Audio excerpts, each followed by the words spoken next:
In Shakespeare's play As You Like It, he describes the 7 ages of man. He's not the first person to describe the human life cycle in terms of periods. In fact, we find this in Pirke Avot in chapter 5. One who is at age 5, it says, is ready for scripture. At age 10, for Mishnah. Age 13, for mitzvot.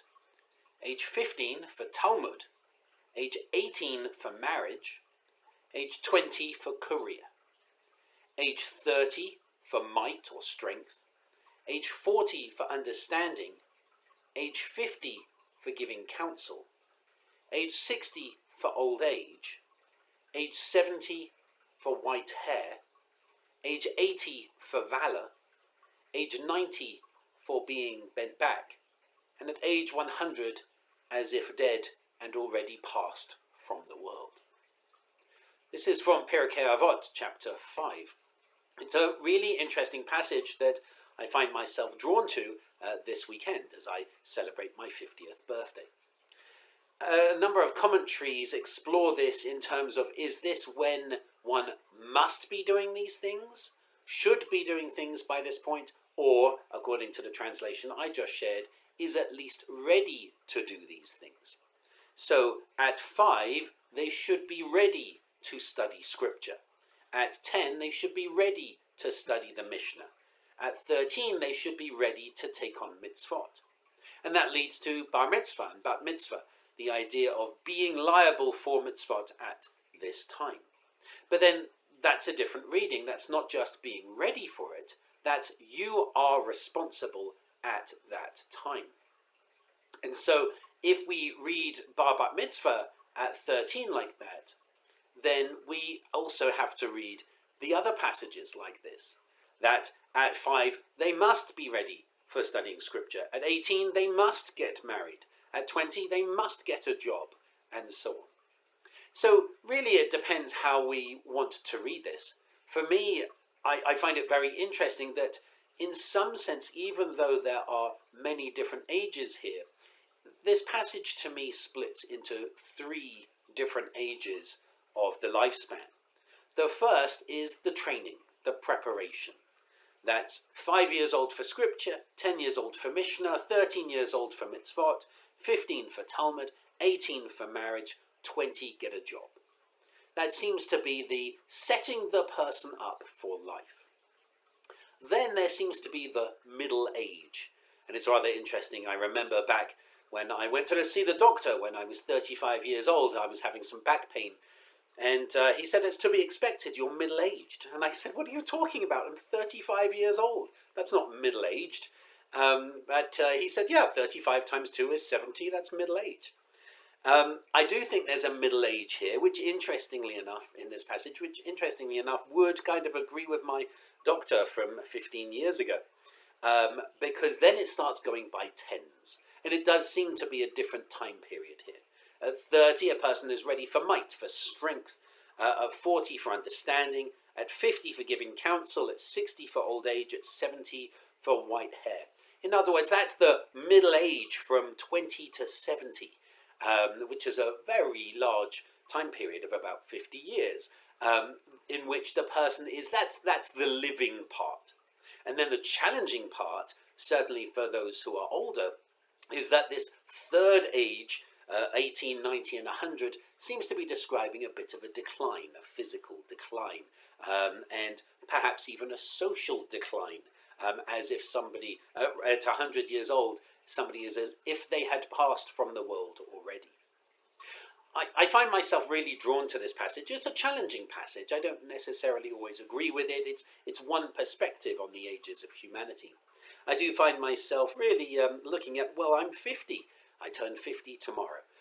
So 50 is for giving counsel. 50 is for sharing advice and so on. And I generally don't share advice when people come and talk to me on pastoral matters. It's not my place to give advice necessarily. Rather, I tend to listen and help the person try to find their own advice. But maybe there's something to be said for at 50 years old, people start to view you in different ways and can come to you more to ask for advice or for counsel or to reflect because you have more life experience. I remember even back at university when I used to, on Friday nights, everyone would go out and would get very drunk, and they would do terrible things with each other and cheat on each other and so on, and they'd come back and they'd all be upset.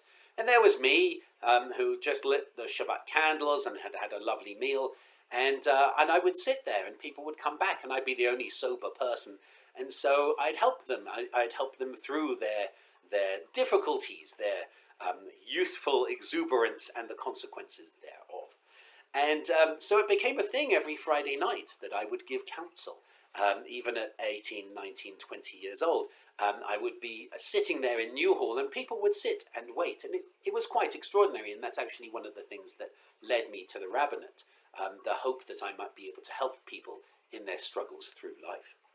So I find it really interesting that it says for 50 for giving counsel. First, at 40 is a time for gaining more understanding, but give it 10 years and then start giving counsel. I'm not sure I want to give counsel. I'm not sure I want to give advice to people. I just want to be able to help share and learn and grow together.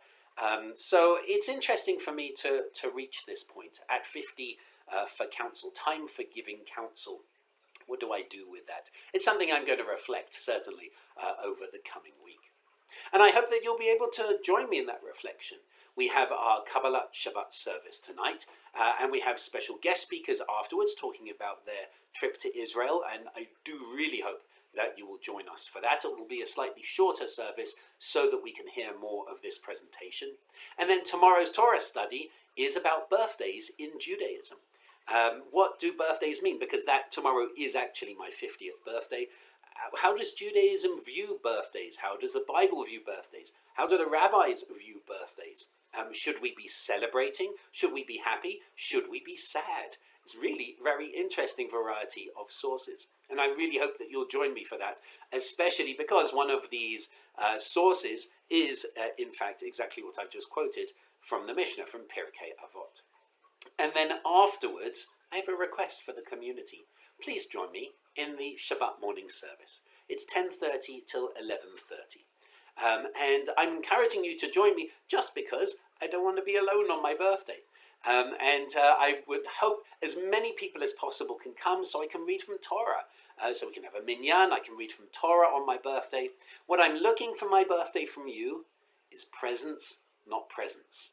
What I mean by that, in my English accent, is I don't need presents like gifts, but your presence in the prayer service, coming together, having us pray together, is going to be a really powerful thing, really important thing for me. And so I encourage you to please join me for my birthday, for our Torah study, and particularly for the Shabbat morning service. I might even throw in a little birthday prayer, a prayer of thanks, a prayer of reflection for a 50th birthday. And then, of course, we have our Hanukkah Bazaar on Sunday as well, and that's going to be huge. It's going to be very exciting. We have loads of vendors, we have music, we have events, gifts. It's going to be really, really exciting. And, of course, latkes, lots of latkes.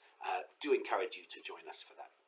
So, as we reach Shabbat, I encourage you not just to join us for events, but to reflect on this passage, this really interesting passage about the stages of life. What does it mean? Does it resonate in a positive way? Does it resonate in a negative way? Please come to Torah study tomorrow and share your thoughts. I wish you Shabbat Shalom.